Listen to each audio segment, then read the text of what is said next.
it helps a lot to have a true north, to know, okay, what's the mission?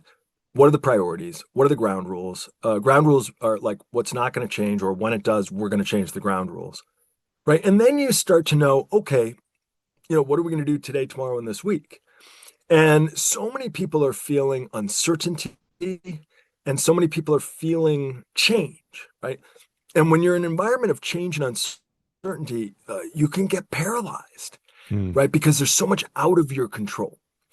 And of course, we also, because we're plugged into handheld supercomputers that are plugged into worldwide networks of information, we're highly aware of all of these factors outside our control. And so I think it's smart to be aware of all the factors outside your control. The trick is to stay focused on what you can control. And again, it's like eating your vegetables and taking a walk every day. If you're a leader, the trick is not just to keep yourself focused on what you can control, but to try to help your troops stay focused on what they can control. Mm. And again, that's like 9 parts concrete actions, but one part maintain control of your dialogue. You can control how you show up for each other.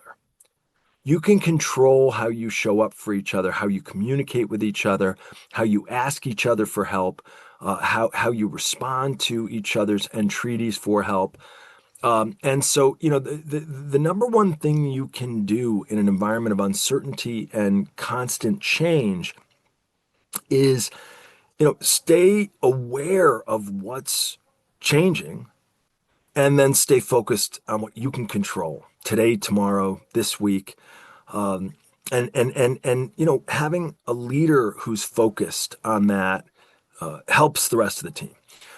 One thing that leaders sometimes fall into the trap of, they stop communicating because maybe they're busy trying to protect their troops from changes that are happening uh, outside their control, or they're managing up and they're focused on trying to navigate for themselves and minimize some of the impact of factors outside their control.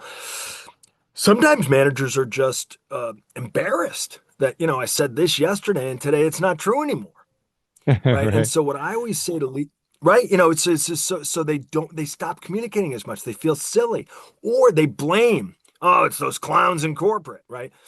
So I was just am urging leaders to, be candid, be authentic, and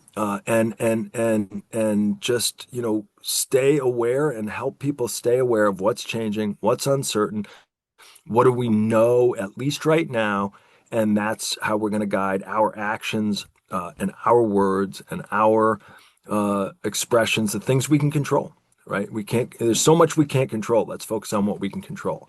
And to me, that's the recipe for guiding a team through uncertainty.